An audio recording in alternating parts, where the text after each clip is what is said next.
भी बड़ा संग्राम, सारी प्रजा त्रस्त थी।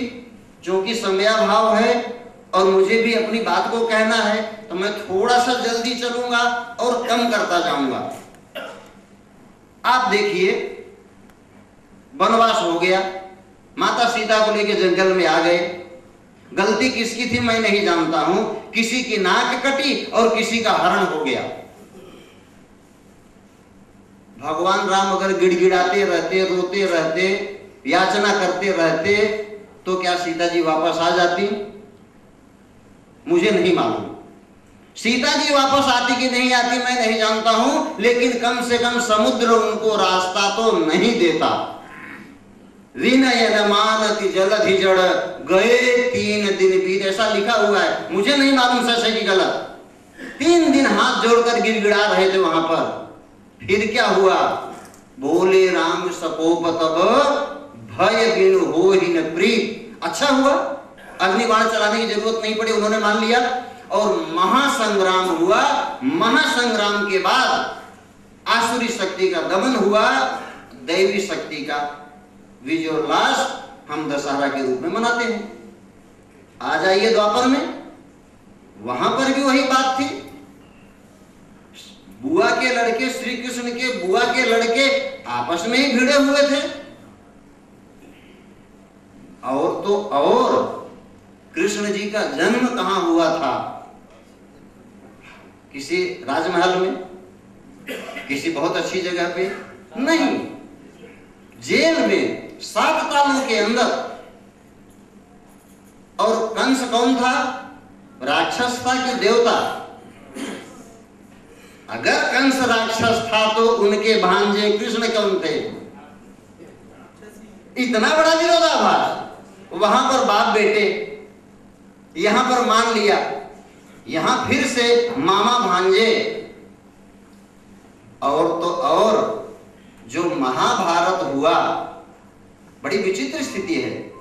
क्योंकि मुझे थोड़ा विस्तार में कहना था, लेकिन मैं एकदम, चूंकि आप लोग जानते हैं इन सब चीजों को कहना सूर्य को दीपक दिखाने जैसी बात होगी।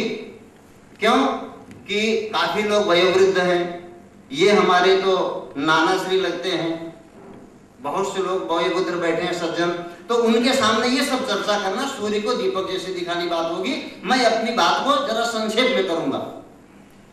कंस ने पूरे प्रयास किए, पूतना से लेकर पूतना, बकासुर, सकासुर, सक्रासुर, पता नहीं कितने के भेजा, आगासुर, सबका नाश किया उन्होंने। बड़े हुए, बड़े होने के बाद आगे संदीपनी आश्रम उज्जैन, यहाँ पे पढ़ाई लिखाई करके जैसे ही वापस गए, तुरंत अक्रूर जी को भेजा कि बुला के ले आओ। अब जब वहां तो गए तो वहां तो बड़े बड़े हाथी और बड़े बड़े पहलवान लगा रखा था। अगर कोई भाई इसमें स्वाध्यायी है, नहीं है कोई बात नहीं। वसुदेव सुतम देवम कंस चाणूर मर्दनम देवकी परमानंदम कृष्णम वंदे जगत गुरुम। वाह भाई क्या बात है। वसुदेव सुतम, वसुदेव के सुत कौन? तो देवम। वाह वाह, देव कौन? कंस चाणूर मर्दनम, कंस और चाणूर जैसे मल्ल का मर्दन करने वाले, अपने ही मामा को मारने वाले। और जब ये कंस मरा तब देवकी परमानंदम, माता कब प्रसन्न होती है? जब उसका पुत्र उसके दुश्मनों का, उसके संकटों का, उसकी विपत्तियों का नाश कर दे, तब माँ बाप प्रसन्न होते हैं, तब वो देवकी परमानंदम हुए। और जगत गुरुम, वाह भाई वाह, कैसे हो गए जगत गुरु? तो महासंग्राम हुआ। क्यों हुआ? जैसे ही कंस मरा, कंस के ससुर जरासंध एकदम गरम, आक्रमण पर आक्रमण। और जरासंध को वरदान था कि फाड़ के 2 टुकड़े कर दे तो भी जिंदा हो जाओगे। वो बेचारे सब कुछ लेके भाग के आए द्वारिका। द्वारिका में आने को उनको लगा कि अब थोड़ी शांति मिलेगी। अरे शांति क्या, बुआ के लड़के भिड़ गए, रोज एक आ रहा है, रोज एक आ रहा है। वो समझा रहे हैं कि अरे दुर्योधन मान जाओ यार, आधा दे दो, 1/4 दे दो। लास्ट में कहा 5 गांव दे दो, 5। गरीब गुरबे हैं बेचारे, कमा खा लेंगे। क्या कहा था उसने पता है? सुच्याग्रे नैवं दास्यामि विना युद्धेन केशव। आहा, 5 गांव तो दूर, हे केशव सुई की नोक के बराबर भी नहीं दूंगा। परिणाम क्या हुआ? महासंग्राम। संदेश क्या था? परित्राणाय साधूनाम विनाशाय च दुष्कृताम धर्म संस्थापनाय संभवामि युगे युगे। मैं एक प्रश्न करता हूं, कौन थे ये अधर्मी? कोई 5 अधर्मी का नाम बता सकता है जिनके विनाश के लिए पैदा हुए? सबसे बड़ा अधर्मी कोई बताए? पितामह भीष्म। मैं बता रहा हूं, पितामह भीष्म सबसे बड़े अधर्मी। द्रौपदी का चीरहरण हो रहा था और सिर झुकाए बैठे थे कि नहीं, मेरी निष्ठा तो इस हस्तिनापुर के सिंहासन में है। अरे ये हस्तिनापुर का सिंहासन जो चीरहरण करा रहा है बहू का, और तुम्हारी निष्ठा है। परिणाम ये हो गया कि बाण मार मार कर सैया पर 6 महीने तड़पते रहे। हम कहते क्या हैं? अरे सूर्य दक्षिणायन में था इसलिए उत्तरायण का इंतजार कर रहे थे। अरे उत्तरायण दक्षिणायन जाने दो। जो उन्होंने पाप किया था, पाप का प्रायश्चित था। दूसरे के अधर्मी कोई बताए? गुरु द्रोणाचार्य। हम कहते हैं कि गुरु ब्रह्मा गुरु विष्णु गुरुर्देव महेश्वर गुरु साक्षात परब्रह्म तस्मै जय गुरु। ऐसा ग्रंथ जो हमारे संविधान में भी जिसकी प्रतिष्ठा है, हाथ रखकर कसम खिलाई जाती है। गीता तो झूठी नहीं है ना? तो दोस्तों, याचना नहीं अब रण होगा, संग्राम महाभीषण होगा। कैसा संग्राम होगा? देवासुर संग्राम। अब यहां थोड़ा सा मैं अध्यात्म की तरफ मैं 2 मिनट लूंगा। मेडिकल साइंस की भाषा में 7 डक्टलेस ग्लैंड कहा जाता है। यहाँ पिट्यूटरी से लेकर पिट्यूटरी, थायराइड, पैराथायराइड, पैंक्रियास, यहाँ से लेकर के स्प्लीन तक। और उसी को हमारे भारतीय योगाचार्यों ने कहा मूलाधार। नीचे से उन्होंने शुरू किया, मूलाधार, स्वादिष्टान, मणिपुर, अनाहत, विशुद्ध, आज्ञा। और American journalist, American medical science के लोग कहते हैं कि ये जो 7 डक्टलेस ग्लैंड हैं, ये 7 नलिका विहीन ग्रंथियां हैं, वहां पर कोई रस तो जरूर निकलता है। वो रस जाता कहां है आज तक मालूम नहीं, आज तक किसी को मालूम नहीं। ये 7 लोक हैं और हर लोक में एक राक्षस और एक देवता निवास करते हैं। आप देखिए कितने लोग हैं इसमें से जो किसी न किसी तरह का व्यसन करते हैं। क्षमा करें, मैं हाथ नहीं उठवाऊंगा, करते होंगे। अब मैं आपसे प्रश्न पूछता हूं कि आपने पहली बार अपनी माँ बाप की मर्जी के खिलाफ नजर बचा करके चोरी चोरी पहली बार जब आपने तंबाकू खाई होगी, बीड़ी पिया होगा, सिगरेट पिया होगा, और खास करके मधुशाला में जाकर अंगूर की बेटी का सेवन किया होगा, तो उस समय आपके अंदर कैसे झंझावात पैदा होते होंगे। बार बार अंदर से आपके अंदर चीख सुनाई देती होगी, आक्रांत आता होगा कि अगर पता चल गया तब क्या होगा। यही है देवासुर संग्राम। आपके अंदर ही पॉजिटिव और निगेटिव विचारों का जो संघर्ष होता है, यही है देवासुर संग्राम। इस महासंग्राम में हमारे दुश्मन जरूर हैं, मैं स्वीकार कर रहा हूं। और वो कौन हैं? कोई हमारे पितामह हैं, कोई हमारे काका हैं, कोई हमारे ताऊ हैं, कोई हमारे नेताजी हैं, कोई हमारे गणमान्य हैं, सब हमारे ही हैं। फर्क इतना है, एक अधर्म का रास्ता पकड़े हुए हैं, पूर्वजों के मुंह पर कालिक पोत रहे हैं, और एक हम हैं कि पूर्वजों के मुंह पर कालिक नहीं पोतने देंगे। एक छोटा सा विचार है, उसमें आप लोगों का समर्थन चाहिए। और ये कार्यकर्ता सम्मेलन है। आप देखे होंगे अखिल भारतीय क्षत्रिय विस्थापित गौरव महासभा कार्यकर्ता सम्मेलन। आज मैं जो बोल रहा हूं आप एक एक बोलेंगे, मैं जो चाहता हूं वो आप चाहेंगे, इसलिए इस कार्यकर्ता सम्मेलन का आयोजन हुआ है। हाँ दोस्तों, मैं स्वीकार करता हूं कि किसी को हो सकता है कि मन दुख लगा हो।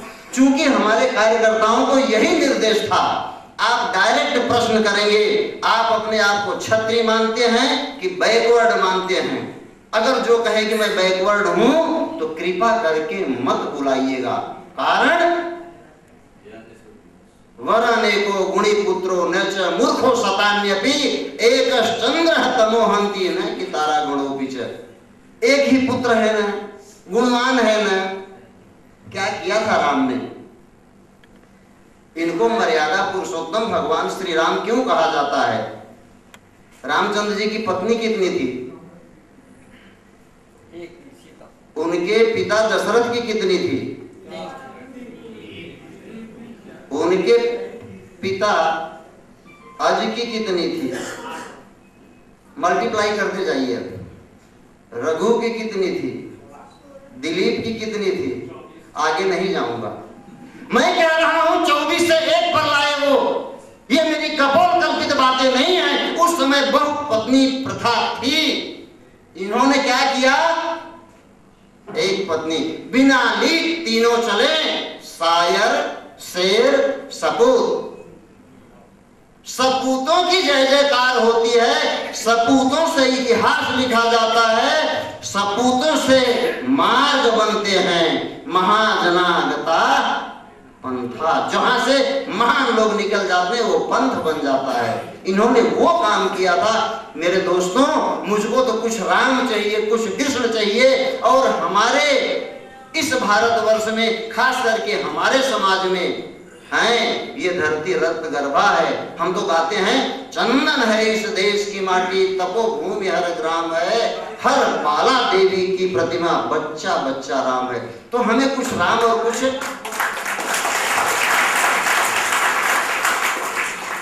राम और कुछ कृष्ण चाहिए बस। और मुझे बड़ी प्रसन्नता हो रही है कि आप सब में मुझे वो गुण दिखाई दे रहे हैं। मैं आपकी झूठी प्रशंसा नहीं कर रहा हूं। जिस तरह से 10 बजे का समय दिया गया, 10 बजे से आप आए और कम से कम आधे घंटे तक तो बाहर खड़े रहे। इसीलिए मैं भी सबसे पीछे पीछे लगा रहा कि मैं देखूं तो क्या हो रहा है, कहां हमसे गलतियां हो रही, कहां न्यूनताएं हो रही हैं। आप लोग बड़े धैर्य से रुके रहे। यहां पर आने के बावजूद पता चला कि माइक कहीं मिस हो गया है, फिर भी आप बैठे रहे। आपने जिस धैर्य से हमारा साथ दिया और जिस तरह से आप अभी भी दे रहे हैं, मुझे पूरा विश्वास है कि आप सब में राम और कृष्ण विराजमान हैं। आप सब में महाराणा छत्रपति शिवाजी हो या महाराणा प्रताप हो या पृथ्वीराज चौहान हो या गुरु गोविंद सिंह हैं, इन सब का रक्त आपके अंदर है। और वास्तव में आप एक विशेष उद्देश्य से यहां आए हुए हैं, इसमें कोई दो मत नहीं है। तो 3 महासंग्राम हुए, अब आ गया कलयुग। मैं वर्तमान काल में आ जा रहा हूं दोस्तों। वर्तमान काल में भी हमारा समाज बड़े उथल पुथल से गुजरा। क्षत्रियों के आपसी लड़ाई सारी दुनिया जानती है। और मैं आपको बताऊंगा, ये पृथ्वीराज चौहान कितनी बार लड़ाई हुई थी मोहम्मद गोरी से? अगर वो 1700 बार आता तो हर बार उसके थूथने रगड़ देते, बकरी की तरह उसको मिमिया देते। हारने का कारण क्या था? गुजरात में सोलंकियों से, वहां पर राठौरों से, कलीजा वहां पर जाकर के चंदेलों से, आपस में ही इतनी लड़ाइयां थी, किसी राजपूतों ने उनका साथ नहीं दिया। परिणाम क्या हुआ आपके सामने है, हार गए 1192 में तराइन के युद्ध में। और मेरे दोस्तों, मैं आप लोगों को बताना चाहूंगा, उस समय कोई विस्थापन नहीं हुआ था। आप लोग अपने दिमाग से निकाल दीजिए। 1192 में तराइन के युद्ध में पृथ्वीराज हारे तो मोहम्मद गोरी अपने गुलाम कुतुबुद्दीन ऐबक को गद्दी देकर के वापस अपने मुल्क चला गया था। उस समय जो विस्थापन हुआ था तो कुछ लोग गुजरात की वगैरह आ गए थे, उत्तर प्रदेश में कोई नहीं गया था। प्रश्न उठता है कि उत्तर प्रदेश में जब गए तो वो क्या चक्कर था? आप मुगल काल में जाएंगे, ये तो 1192 की बात है।